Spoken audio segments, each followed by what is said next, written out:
Welcome to the Race on Scripps News. I'm Chance Seals in Washington. Behind closed doors, Biden shows signs of slipping. That is the headline of the report read around Washington. Wall Street Journal questioning the president's age and acuity. It says the 81-year-old incumbent has performed poorly in meetings, reading from notes on things that are obvious and closing his eyes for so long that some wondered, had he tuned out? The White House, as you might expect, fired right back, saying in a statement, quote, literally the sole on-record critic in the entire story is Kevin McCarthy, whose interview contradicts his earlier public and private statements and continues about finding the president sharp in their private meetings. Both sides of the aisle erupted immediately. Congressional correspondent Nate Reed caught up with a few senators outside the Capitol, and here that is. When President Biden was vice president, he was vital. He was talkative. You couldn't shut the guy up. When he ran for president, you could tell he was no longer the same person. Don't make me laugh. So you think he's fully fit? You know, President Biden has knowledge, wisdom. I would say he brings qualities that the other guy does not have. His age is getting up there, and he's starting to show that, and it's changed. I mean, we all, over time as we get older, have the effects of aging. And when it comes to covering President Biden and elderly candidates, what's in bounds? What is too far? Scripps News political analyst Steve Schmidt is with us tonight. Steve is the founder of The Warning, a newsletter and podcast on Substack. Steve, you call the parent company of Wall Street Journal, quote, a veritable pancreatic cancer on American society. Ouch. You call this piece garbage in your new Substack. What part of it is garbage? Well, the part of it that is garbage is that the story claims that it talked to 45 individuals, all anonymously rendered, and the people that are quoted in the story are Kevin McCarthy and Speaker Mike Johnson. Both of those people have suborned the liar-in-chief, and that person is Donald Trump in the society, in the country. He's lied to the country 35,000 times.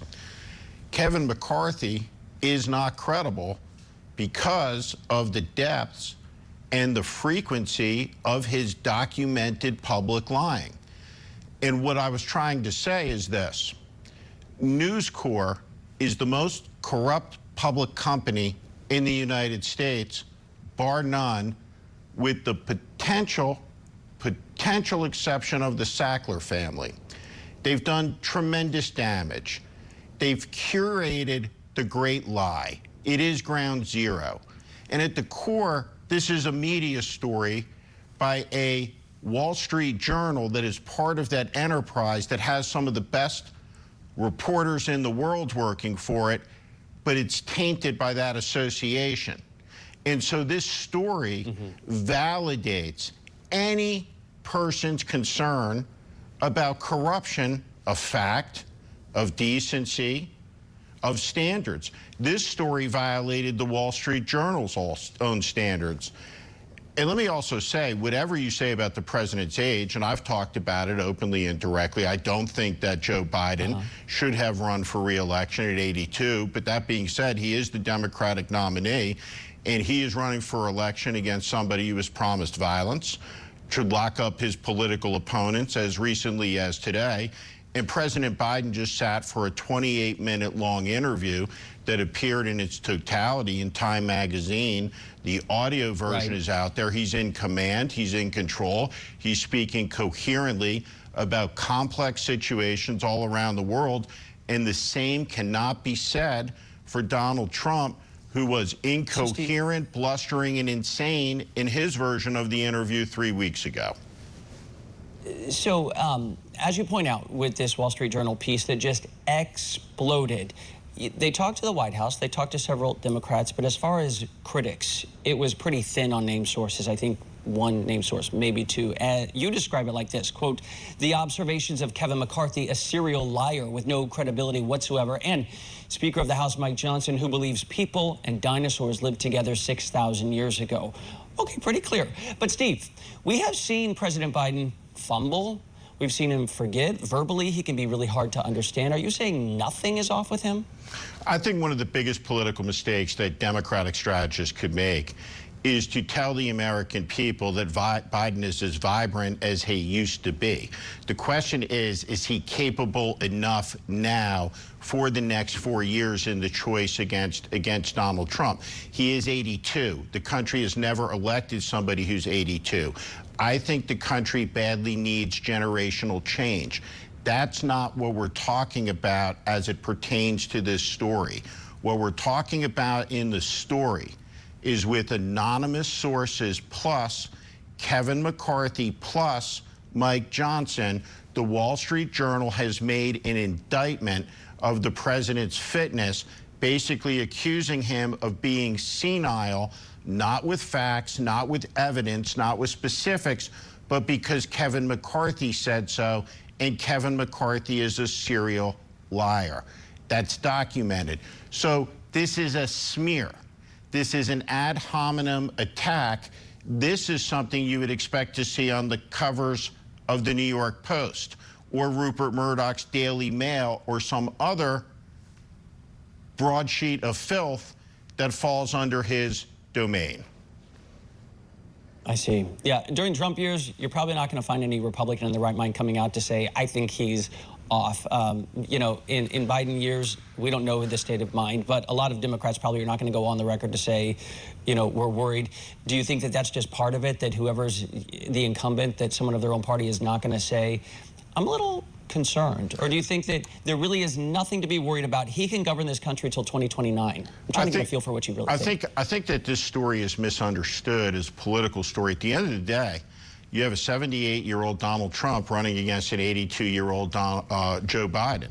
I think both of them are too old to run for president. The majority of the country has my position. That being said, the choice is between Joe Biden and Donald Trump.